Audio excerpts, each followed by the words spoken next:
नमस्कार, सुबह के 10 बजने को है। वक्त हो चला है अपना बिहार का। मैं हूं शुभे मिश्रा, आपके साथ बुलेटिन की शुरुआत इस वक्त की बड़ी खबर के साथ करेंगे। नॉर्मलाइजेशन को लेकर धरना प्रदर्शन से जुड़ा हुआ ये पूरा मामला, पुलिस ने 250 लोगों पर केस दर्ज कर दिया है। सचिवालय थाने में केस दर्ज किया गया। खान सर की रिहाई की पोस्ट भी वायरल हो गई है। आपको बता दें कि पोस्ट करने वाले अकाउंट पर केस कर दिया गया है। सचिवालय थाना में अलग से केस दर्ज किया गया। मामले की तहकीकात में पुलिस जुटी हुई है। सचिवालय डीएसपी अनु कुमारी ने इस बाबत पुष्टि भी कर दी है। तस्वीरें आप देख पा रहे हैं, 6 दिसंबर का ये वीडियो है जो सोशल मीडिया पर भी वायरल है और साथ ही साथ खान सर के ट्विटर हैंडल से किए गए पोस्ट को लेकर भी गहमा गहमी हुई। उनके अकाउंट पर भी केस हुआ और इस पूरे मामले को लेकर सचिवालय थाने में अलग से केस दर्ज किया गया है।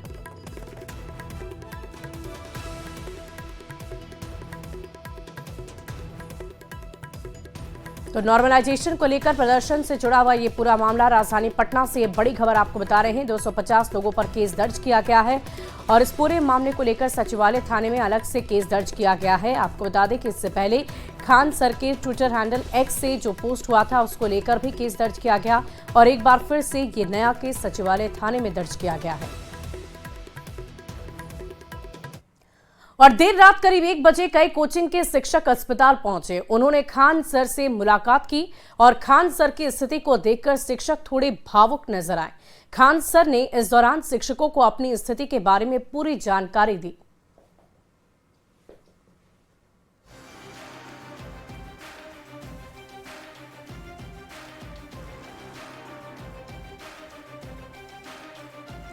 तो खान सर से मिलने के लिए तमाम कोचिंग संचालक पहुंचे हुए थे, तमाम शिक्षक पहुंचे हुए थे। आपको बता दें कि बीपीएससी के छात्रों के साथ प्रदर्शन में शामिल होने के बाद खान सर की तबीयत अचानक काफ़ी ज़्यादा बिगड़ गई। डिहाइड्रेशन और बुखार जैसी शिकायत थी जिसकी वजह से उन्हें अस्पताल में इलाजरत रखा गया था। और ये तस्वीरें देर रात 1 बजे की है जब अस्पताल में सभी शिक्षक उनसे मुलाकात करने पहुंचे थे। उन्होंने अपनी पूरी स्थिति बताई कि मैं कैसा महसूस कर रहा हूं, कैसे उनकी तबीयत बिगड़ी, और वही तस्वीरें आपकी टीवी स्क्रीन पर है।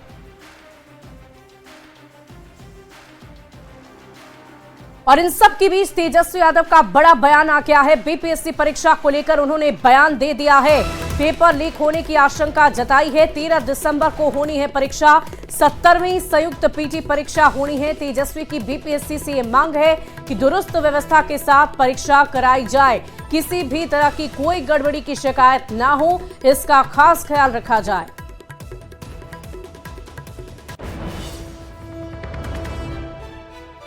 कि कहीं फिर ना पेपर लीक हो जाए, तो कम से कम सरकार को, बीपीएससी को इसमें भी दृष्टि लानी चाहिए। जब तेजस्वी 17 महीने था तब तो कोई पेपर लीक नहीं हुआ।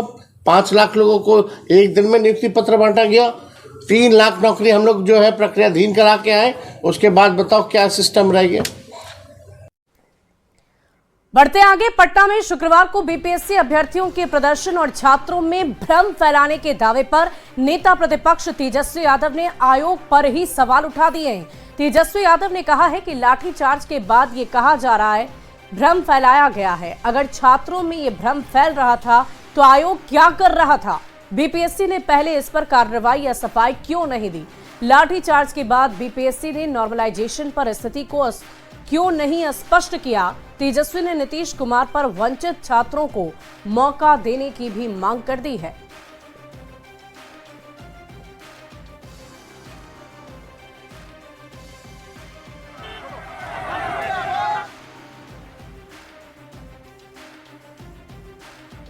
फैलाया भाई, अगर अफवाह इतने दिन से फैल रहा था तो आपकी जिम्मेदारी थी पहले बताना। लेकिन आपने कहीं भी सर्वर का जिक्र क्यों नहीं किया? आपने ये क्यों नहीं बताया कि आप मौका दोगे कि नहीं दोगे? हम तो माननीय मुख्यमंत्री जी को कहना चाहते हैं, क्या वो मौका उन छात्र छात्राओं को देंगे सर्वर डाउन होने के कारण जिनको मौका नहीं मिल पाया? इस पे जवाब चाहिए लोगों को। वहीं जेडीयू सांसद संजय झा का बड़ा बयान सामने आ गया है। नीतीश कुमार को मिले भारत रत्न, अगर उससे भी बड़ा सम्मान है तो वो भी मिले। नीतीश कुमार के काम पर उन्हें सम्मानित किया जाए। अराजकता से उन्होंने बिहार को बाहर निकाला है। लालू राबड़ी राज पर उन्होंने निशाना साधा। बिहार में कानून व्यवस्था नाम की चीज नहीं थी। पूर्णिया में संजय झा का ये बड़ा बयान सामने आया।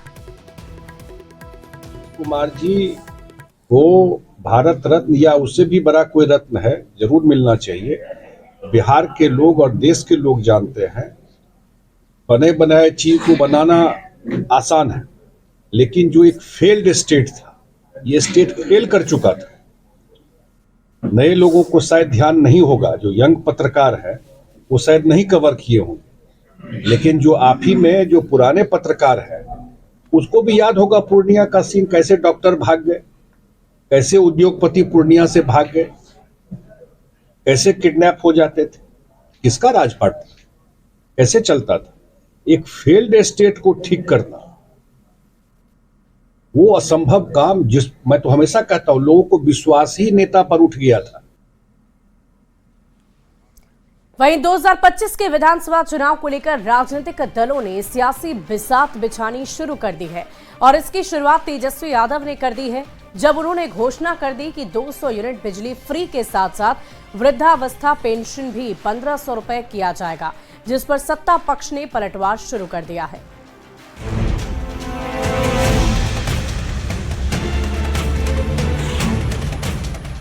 उसको हम लोग जो है बढ़ा करके अगर हमारी सरकार बनती है तो 1500 रुपए हम लोग जो है तय किया है कि इसको करेंगे। तेजस्वी यादव की इस घोषणा पर सियासत गरमानी तय थी, सो गरमा गई, क्योंकि बिहार के लिए इस साल चुनावी है। ऐसे में हर चाल सियासी चली जा रही है। तेजस्वी यादव ने 2020 विधानसभा चुनाव में भी 10 लाख नौकरी की घोषणा कर मामला बेहद टाइट कर दिया था। अब इस बार 200 यूनिट बिजली फ्री के साथ साथ वृद्धावस्था पेंशन बढ़ाने का वादा कर दिया है, जिस पर सत्ता पक्ष के नेताओं ने तंज कसा है। वो चीज है नहीं, हम चांद पर चले जाएंगे तो हम सब चीज फ्री कर देंगे, चांद का जितना सामान है बिहार में भेज देंगे, वो चांद पर न जाना है ना होना है। ये सब तो ऐसे ही वृद्धावस्था पेंशन, ये सब सरकार खुद ही चिंतित है। ये कभी देखिए इनका कोई खाली लोक लुभावन वादे। आज जब सत्ता से बेदखल है, अब देख रहे हैं कि जनता उपचुनाव में सफाया कर दिया, कह रहे थे 4 का 4 सीट लेने वाले हैं, एक भी सीट नहीं मिला, 0 पर आउट हो गए। अब इनको वृद्धा दिखाई पड़ता है, जनता दिखाई पड़ता है, यात्रा दिखाई पड़ता है, ये कहीं कुछ नहीं करने वाले, अफवाह फैलाते हैं। जाहिर है सत्ताधारी दल को भी पता है कि मध्य प्रदेश में लाडली बहन योजना और महाराष्ट्र में भी इस तरह की योजना के साथ साथ झारखंड में मैया योजना ने चुनाव की दशा और दिशा बदल दी। ऐसे में चुनाव की दहलीज पर खड़ा बिहार भी अब इससे अछूता नहीं है, जिसका इशारा सत्ताधारी दल के नेता भी कर रहे हैं, क्योंकि महिला संवाद यात्रा के बाद नीतीश कुमार कई महत्वपूर्ण घोषणा कर सकते हैं। तो आरजेडी का दावा है कि कुछ भी हो जाए तेजस्वी हर हाल में अपने वादे पूरे कराएंगे। हमको लगता है कि वो अब जा करके जागरूक हुए हैं और बेबुनियाद जो वादे हैं, फिजूल के वादे हैं, उनका करने का वो आदत हो चुका है। अब मिर्ची लग रही है। 200 यूनिट बिजली भी बिहार वासियों को फिर देने का आराधनीय तेजस्वी यादव जी ने किया है। ये बात भूलिए मत। यह भी कहा किसी सरकार से कराएंगे, कान पकड़ के कराएंगे, सरकार से करना होगा, और नहीं तो बाहर का रास्ता आपको देखना होगा। बहरहाल चुनावी साल है और चुनावी साल में जनता को कई तोहफे मिलने की संभावना बढ़ जाती है, क्योंकि सत्ताधारी दलों के सामने अपनी पकड़ मजबूत बनाए रखने की बड़ी चुनौती होती है। तो विपक्ष के पास भी जनता को रिझाने का यही मौका होता है। यही वजह है कि तेजस्वी यादव लगातार घोषणा कर रहे हैं, क्योंकि सारा खेल क्रेडिट का है। अब जनता किसके दावे पर भरोसा करती है और किसे क्रेडिट देती है, इसके लिए लंबा इंतजार करना होगा। आनंद अमृतराज, न्यूज़ 18 पटना। और इसी बीच राजधानी पटना से एक बड़ी खबर का रुख करेंगे। डिजिटल अरेस्ट की एक और घटना सामने आई है। एनएमसीएच के रिटायर्ड डॉक्टर से ठगी कर दी गई। 2 दिन तक होटल में डिजिटल अरेस्ट रखा, ईडी का अधिकारी बनकर ठगी की गई। ठगों ने 74 लाख रुपए उड़ा लिए। आय से अधिक संपत्ति के मामले में फंसाने की धमकी दी। अपराधियों ने डॉक्टर को सहरसा से पटना बुलाया था। डॉक्टर के 2 दिन बाद ठगी का एहसास उन्हें हो गया। साइबर थाने में इस बाबत लिखित शिकायत दर्ज कराई और पूरे मामले की जांच में फिलहाल पुलिस जुटी हुई है। डॉक्टर ने केस दर्ज करा दिया है।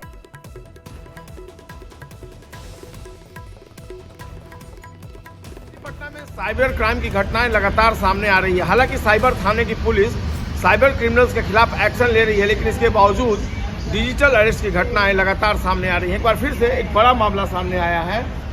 दरअसल एनएमसीएच के रिटायर्ड डॉक्टर से साइबर क्रिमिनल्स ने ईडी का अधिकारी बनकर 74 लाख रुपए की ठगी कर ली है।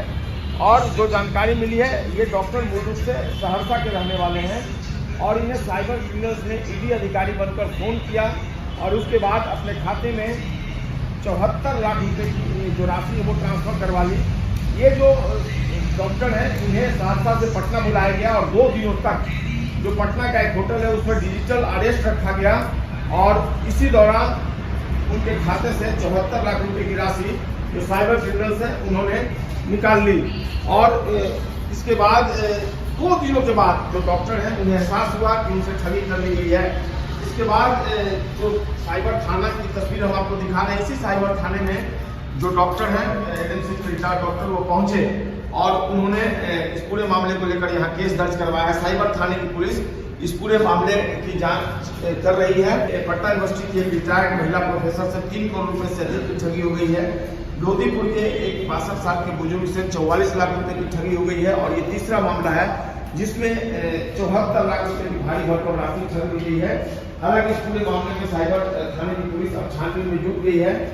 कल भी 1 दर्जन लोगों को जो साइबर क्रिमिनल्स थे उन्हें अरेस्ट किया गया और अब जो ये मामला सामने आया है उसमें साइबर थाने की पुलिस छानबीन में जुटी हुई है। देखना होगा कब तक इस पूरे मामले का पटाक्षेप होता है।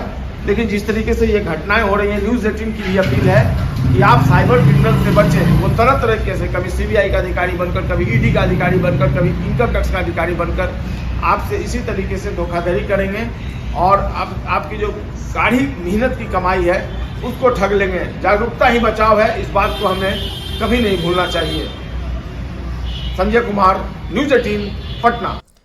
और इसी बीच राजधानी पटना से ही एक और बड़ी खबर का रुख करेंगे। साइबर पुलिस का बड़ा खुलासा, साइबर ठगी के 12 आरोपी गिरफ्तार हो गए। मुख्य सरगना गोल्डन उर्फ बादल अरेस्ट हो गया। नवादा के रहने वाले हैं गोल्डन। कॉल सेंटर के जरिए ठगी किया करते थे। तेलंगाना, गुजरात के 12 लोग अरेस्ट हुए। 26 मोबाइल, 140 एटीएम कार्ड बरामद किए गए। 100 से ज्यादा म्यूचुअल अकाउंट को पुलिस ने पकड़ा। लोन दिलाने के नाम पर ठगी किया करते थे और जांच में करोड़ों की ठगी का खुलासा हुआ है। रामकृष्ण नगर थाना क्षेत्र में यह सेंटर था। ठगी के लिए सैलरी गोल्डन देता था और 3 महीने से पटना में रहकर ठगी कर रहे थे। इस पूरे मामले को लेकर खुलासा तो हुआ ही और साथ ही साथ 12 लोगों को अरेस्ट कर लिया गया।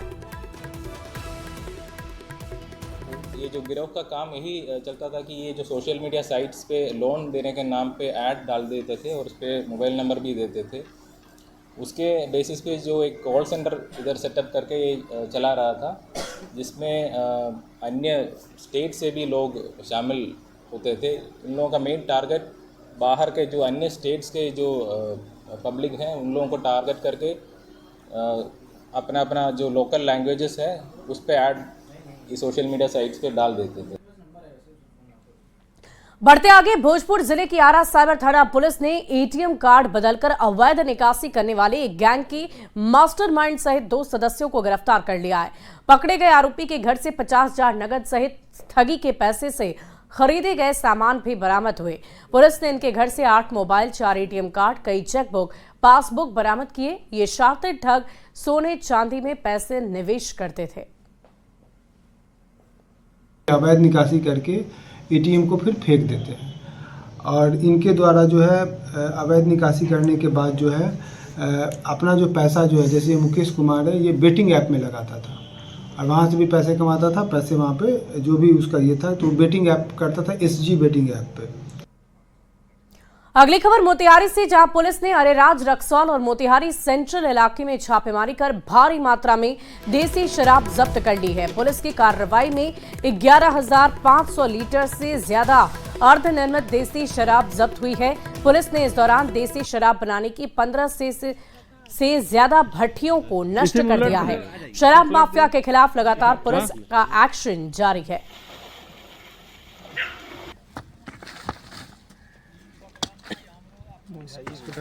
खबर गोपालगंज से है, जहां पुलिस ने 50 लाख की शराब से भरे एक ट्रक को जब्त कर लिया। पुलिस ने इस दौरान 2 तस्करों को भी गिरफ्तार कर लिया है। गिरफ्तार तस्कर मोतिहारी मुजफ्फरपुर के रहने वाले हैं।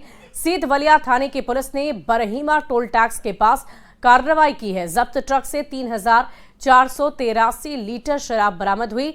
पुलिस के अनुसार यूपी से रॉयज स्टेज विदेशी शराब की खेप ट्रक में तहखाना बनाकर मुजफ्फरपुर ले जाई जा रही थी, जिसे पुलिस ने बरामद कर लिया और दोनों तस्करों को गिरफ्तार कर लिया है। और खबर बेगूसराय से है, जहां न्यूज 18 की खबर का असर देखने को मिला। एक बार फिर पुलिस ने एक बड़ी कार्रवाई की है। पुलिस ने हथियार लहराते हुए फायरिंग की और उसे सोशल मीडिया पर वायरल कर दिया। पुलिस ने इस आरोप में एक युवक को गिरफ्तार कर लिया। पूरा मामला परिहारा थाना क्षेत्र का है। गिरफ्त में आए युवक की पहचान परिहारा के निवासी सुरेश तांती के पुत्र हैं। हालांकि अभी तक पुलिस को हथियार नहीं मिली। गिरफ्त में आए युवक ने अपना अपराध स्वीकार कर लिया है। आरोपी अजीत तांती के पास से पुलिस को मोबाइल फोन बरामद हुआ, जिससे घटना को सोशल मीडिया पर वायरल किया गया था। बेगूसराय के एसपी ने बताया कि पुलिस ने सख्त हिदायत दी है कि हथियार लहराते फायरिंग करने संबंधित अगर कोई घटना होती है तो पुलिस उस पर त्वरित कार्रवाई करेगी। वीडियो का मामला आने पर संज्ञान में आने पर प्राथमिकी दर्ज की गई एवं जो व्यक्ति जो फायरिंग करते हुए दिख रहा था उसको अरेस्ट किया गया है। उसका मोबाइल भी बरामद किया गया है। न्यायिक अभिरक्षा में भेजा गया है। हथियार बरामद करने की कोशिश की कार्रवाई की जाएगी। और बिहार के लोगों के लिए एक बड़ी खबर है। बख्तियारपुर मोकामा पथ पर दिसंबर के अंत तक गाड़ियां सरपट दौड़ने लगेगी। इससे रास्ते पर सिर्फ करनौती के पास रेलवे ओवरब्रिज का काम थोड़ा सा बाकी है, जो जल्द से जल्द पूरा करने के निर्देश दिए गए हैं। पटना से बख्तियारपुर 4 लेन पर आवागमन शुरू है। 4 लेन रोड बख्तियारपुर से मोकामा तक लगभग तैयार हो गया है और इस कॉरिडोर में सिर्फ बख्तियारपुर के पास बचे आरओबी पर तेजी से काम चल रहा है। लगभग 100 किलोमीटर की दूरी चंद घंटों में आप तय कर सकते हैं। जी हाँ, बख्तियारपुर से मोकामा तक का 4 लेन जनवरी के प्रथम सप्ताह में शुरू हो जाएगा। फिलहाल अभी पटना से बख्तियारपुर तक का 4 लेन काम कर रहा है और बख्तियारपुर से मोकामा तक का 4 लेन जनवरी के प्रथम सप्ताह में शुरू होने की बात कही जाती है। 4 लेन निर्माण करने कंपनी की माने तो दिसंबर लास्ट जनवरी फर्स्ट वीक में 1 वे शुरू किया जाएगा और मार्च में पूरी तरीके से दोनों तरफ से आवागमन शुरू हो जाएगा। तो पटना से पूर्णिया हो, कलकत्ता हो या फिर लखीसराय, आप चंद घंटों का रास्ता तय करके अपने गंतव्य स्थान पर पहुंच सकते हैं। अनिरुद्ध, न्यूज 18 बाढ़। बढ़ते आगे, अगली खबर गोपालगंज से है, जहां के जेडीयू सांसद डॉक्टर आलोक कुमार सुमन ने पीएम नरेंद्र मोदी से मुलाकात की। सांसद ने पीएम से सबैया एयरपोर्ट पर चालू करने की बात की है, उनसे आग्रह किया है। साथ ही उन्होंने सारण तटबंध को एनएच में शामिल किए जाने का आग्रह किया। सांसद ने यह बताया कि संसद सत्र के बाद पीएम से मुलाकात की थी, जहां गोपालगंज का विकास करने के लिए पीएम ने सकारात्मक आश्वासन दिया। आपको बता दें कि सबैया एयरपोर्ट को केंद्र सरकार ने उड़ान योजना में शामिल किया है। संसद भवन में सत्र के दौरान मैं परम आदरणीय माननीय प्रधानमंत्री श्री नरेंद्र मोदी जी से मुलाकात की और अपनी चिर परिचित मांगें रखी। मेरी पहली मांग थी कि सबैया एयरपोर्ट को जल्द से जल्द बिडिंग में डाला जाए और एयरलाइंसों को अपने तरफ से कहा जाए कि वो बिडिंग करें, और उन्होंने इसका सकारात्मक आश्वासन दिया। मैं प्रधानमंत्री जी का तहे दिल से धन्यवाद देता हूँ। वहीं बिहार बोर्ड ने 2025 में होने वाली 12वीं और 10वीं की परीक्षा का शेड्यूल जारी कर दिया है। बोर्ड ने टॉप करने वाले छात्रों को मिलने वाले पैसों को दोगुना कर दिया और अब राशि कितनी होगी वो इस रिपोर्ट में देखिए।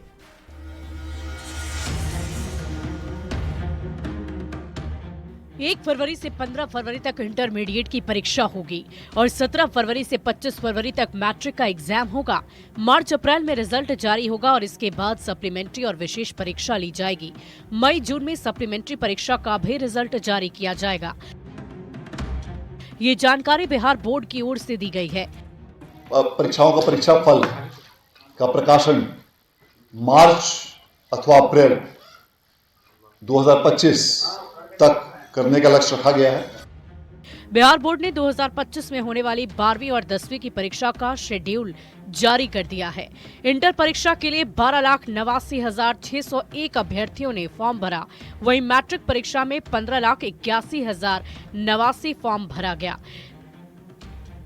इस जानकारी के साथ साथ बोर्ड ने छात्रों को एक बहुत बड़ी खुशखबरी दी है और वो है मैट्रिक और इंटर के टॉपर्स को मिलने वाली राशि को दोगुना कर देना। इंटर के तीनों संकाय में 1 to 5 रैंक तक स्थान लाने वालों और 1 to 10 जो मैट्रिक में रैंक लाएंगे उनकी राशि अब दोगुनी हो गई है। अब छात्रों पर है कि वो कितनी मेहनत करें और टॉपर करके शाबाशी के साथ सरकार से पैसे भी पाएं। न्यूज 18 के लिए पटना से रजनीश कुमार के साथ ब्यूरो रिपोर्ट। वहीं जमुई की गणित शिक्षिका शोभा सिंह की क्लास में बच्चे खेल खेल में मैथ्स के सवाल को सुलझा रहे हैं। उनका अंदाज और तौर तरीका तेजी से फेमस हो रहा है। ये है मैडम शोभा सिंह की मैथ क्लास। अलजेब्रा का कठिन इक्वेशन हो या फिर ज्योमेट्री के आड़े तिरछे सूत्र से दिमाग चकरा रहे हो, मैथ टीचर शोभा सिंह की क्लास में कठिन से कठिन सवाल चुटकियों में हल हो जाते हैं। जी हाँ, ये नजारा है बरहट के कृत्यानंद मिडिल स्कूल का। मैथ टीचर शोभा सिंह स्कूली छात्रों को हाइट नापने की बेहद ही आसान ट्रिक सिखा रही हैं। चांद को स्ट्रॉ से जोड़िए और खेल खेल में बन गया जुगाड़ उपकरण। हमारे लिए मैथ बहुत आसान रहता है। मैम हम लोगों को मैथ बहुत अच्छे से समझाती है और साइंस भी। तो ये ट्रिक अपनाती है, ट्रिक बताती है, तरह तरह अलग अलग तरीके से बताती है। हाँ बताती है, हम लोगों को प्रोजेक्ट भी बनाने देती है। मैडम शोभा सिंह की क्लास में अक्सर कागज के ये छोटे छोटे टुकड़े नजर आ जाते हैं। ये टुकड़े जब आपस में जुड़ जाते हैं तो इन बच्चों को मैथ का उलझाने वाला सवाल भी आसान लगने लगता है। क्षेत्रफल मापना हो, दूरी या फिर ऊंचाई का हिसाब किताब समझना हो या फिर कैलकुलेशन का सवाल हो, इस क्लास में बड़ी से बड़ी मुश्किल भी चुटकियों में आसान हो जाती है। इससे हम किसी भी चीज़ की ऊंचाई बहुत आसानी से नाप सकते हैं, चाहे वो कितना भी ऊंचा हो। जैसे ऐसे आसानी से नापने के लिए बहुत मेहनत करनी पड़ेगी, लेकिन इसकी सहायता से बहुत आसानी से 1 से 2 मिनट में हम किसी की ऊंचाई बहुत अच्छे से, चाहे वो चिमनी का ऊंचाई हो, किसी पेड़ का ऊंचाई हो, किसी बिल्डिंग का हो, वो एकदम आराम से तुरंत निकाल सकते। मैथ टीचर शोभा सिंह के पढ़ाने के अनोखे अंदाज का ही नतीजा है कि इन स्कूली छात्रों में मैथ और साइंस को लेकर रुचि बढ़ती जा रही है, तो साथ ही इनका तौर तरीका भी पूरे बिहार में फेमस होता जा रहा है।